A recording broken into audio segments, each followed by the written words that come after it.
హైదరాబాద్లోని గుల్జార్ హౌస్ ప్రమాద ఘటనా స్థలాన్ని ఫైర్ డీజీ నాగిరెడ్డి పరిశీలించారు. ఎక్కువ మంది పొగ వల్ల ఊపిరాడక అపస్మారక స్థితిలోకి చేరుకున్నారని తెలిపారు. ఫైర్ యాక్సిడెంట్ గురించి ఉదయం 6 గంటలకు సమాచారం అందిందన్నారు. బిల్డింగ్ కు చాలా చిన్న ఎంట్రన్స్ ఉందని తెలిపారు. మంటలను అదుపు చేయడానికి 11 ఫైర్ ఇంజన్లతో పాటు 70 మంది సిబ్బంది పాల్గొన్నారని చెబుతున్న ఫైర్ డీజీ నాగిరెడ్డితో మా ప్రతినిధి Nagendra face to face.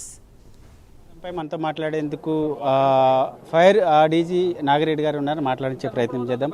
Sir చెప్పండి, ఈ అగ్ని ప్రమాదం ఎప్పుడు జరిగింది, మీకు ఏ సమయంలో కాల్ రావడం జరిగింది? సమాచారం ప్రకారము లోకల్ వాళ్ళతో మాట్లాడిన దాని ప్రకారం ఈ ఫైర్ ఇన్సిడెంట్ 6:15 మధ్యలో స్టార్ట్ అయి ఉంటుంది. 6:16కి మనకి ఫైర్ కాల్ వచ్చింది.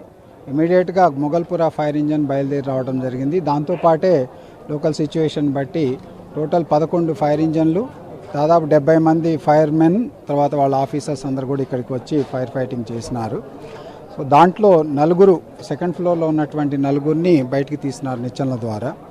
మిగతా 17 మంది ఎవరైతే ఫస్ట్ ఫ్లోర్లో ఉన్నారో వాళ్ళు స్మోక్ తోటి అందరూ అన్కాన్షియస్ స్టేట్లో ఉన్నారు. వాళ్ళని మన బ్రీతింగ్ ఆపరేటర్స్ కానీ ఆక్సిజన్ మాస్కులు వేసుకొని ఫైర్ సిబ్బంది బయటకు తీసుకొచ్చారు.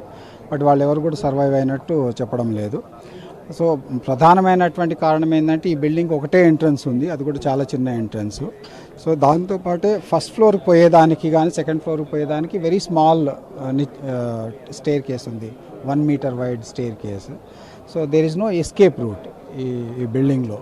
That is the major problem. And access కూడా లేదు ఈ బిల్డింగ్లోకి, వేరే విధంగా యాక్సెస్ చేసేదానికి కూడా అవకాశం లేదు. ముఖ్యంగా ఈ ప్రమాదానికి ప్రధాన కారణం ఏంటి? ఏసీ కంప్రెసర్ పేలడమే ప్రధాన కారణమా, ఇంకా వేరే కారణాలు ఏమన్నా ఉన్నాయి? ఫైర్ సిబ్బంది చూసిన దాని ప్రకారం మెయిన్స్లోనే స్పార్క్స్ ద్వారా ఫైర్ స్టార్ట్ అయిందని చెప్తున్నారు. ఈ కంప్రెసర్ అనే డ్యామేజ్ ఏదన్నా ఉంటే తర్వాత అయి ఉండొచ్చు. ముఖ్యంగా ఇప్పటి వరకు ఎంతమంది చనిపోయారు? అఫిషియల్గా మీకు ఏమన్నా అంటే అఫీషియల్గా పోలీస్ వారు డిక్లేర్ చేస్తారు. బట్ 17 మంది మనము హాస్పిటల్కి షిఫ్ట్ చేసిన వాళ్ళు ఎవరు సర్వైవ్ కాలేదని చెప్తున్నారు. సరే, ముఖ్యంగా ఈ స్మోక్ వల్లే ఎక్కువ చనిపోయారు, అంటే అగ్ని ప్రమాదం వల్ల ఏమైనా ఖాళీ అట్లా ఏమైనా? మన ఫైర్ సిబ్బంది చెప్పే దాని ప్రకారము అందరూ కూడా స్మోక్ ఇన్హలేషన్ తోటే ఉన్నారు. చాలా బాడీలు వేడిగా ఉన్నాయి కానీ ఫైర్ మన బర్న్ ఇంజురీస్ ఎవరి మీద లేవని చెప్తున్నారు. ముఖ్యంగా ఎంతమంది సిబ్బంది అగ్నిమాపక సిబ్బంది? 70 మంది ఫైర్మెన్, తర్వాత 11 ఫైర్ ఇంజన్లు వాడినాము. వాళ్ళ ఆఫీసర్లు ఒక 20 మంది వరకు వచ్చారు. సో దాంట్లో ఇక్కడ ఉన్నటువంటి డిఎఫ్ఓ వెంకన్న కూడా స్మోక్ ఇంజరీ తోటి హాస్పిటలైజ్ అయ్యాడు. సరే, ముఖ్యంగా ఓల్డ్ సిటీ ప్రాంతంలో అగ్ని ప్రమాదాలు జరిగినటువంటి సమయంలో ఎక్కువగా సామాన్య ప్రజలు, ఎక్కువ జన సముదాయాలు నివసించే వాళ్ళు ఎక్కువగా చనిపోతున్నారు. ఎందుకంటే ఇక్కడ బాగా కంజెస్టెడ్ ఏరియా, అదేవిధంగా ఇక్కడ ఫైర్ సేఫ్టీకి సంబంధించినటువంటి నియమ నిబంధనలు ఎక్కువ పాటించడం లేదు, అందుకే ఎక్కువ దీని బారిన పడి చనిపోతున్నారు అనేటటువంటి ఇది వస్తుంది. ఇది ఓల్డ్ సిటీయా న్యూ సిటీయా అని కాదు, ఎండాకాలంలో ఏంటంటే ప్రతి ప్లేస్లో కూడా ఈ యొక్క ప్రమాదాలు జరిగేదానికి అవకాశం ఉంటుంది. సో ఇక్కడ ఏంటంటే కంజెషన్ ఎక్కువ ఉంటుంది కాబట్టి ఒకటి. రెండవది ఏంటంటే బిల్డింగ్స్ కూడా కంజెస్టెడ్ బిల్డింగ్స్, యాక్సెస్ తక్కువ ఉంటుంది. ఆ ఇబ్బంది కొంత ఉంది ఫైర్ ఫైటింగ్లో. అయినా కానీ ఫైర్ సిబ్బంది మీరు గమనిస్తే అఫ్జల్గంజ్లో మొన్నటి రోజున 8 మందిని సేవ్ చేయటం జరిగింది.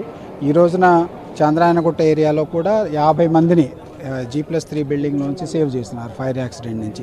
ఇదే టైంలో అది జరిగింది. ఇక్కడ ఏంటంటే ఈ బిల్డింగ్లో యాక్సెస్ అనేది కంప్లీట్గా లేకపోవడంతో ఈ ఫైర్ ఆపరేషన్స్ డిఫికల్ట్ అయింది. ముఖ్యంగా ఈ ప్రమాదానికి సంబంధించిన సమయంలో ఎన్ని కుటుంబాలకు సంబంధించినటువంటి వారు అగ్ని ప్రమాదంలో చిక్కుకున్నారు? ఈ మొత్తం కూడా అన్నదమ్ముల ఫ్యామిలీకి సంబంధించినటువంటి వాళ్ళు కానీ వాళ్ళ పిల్లలే ఉన్నారు.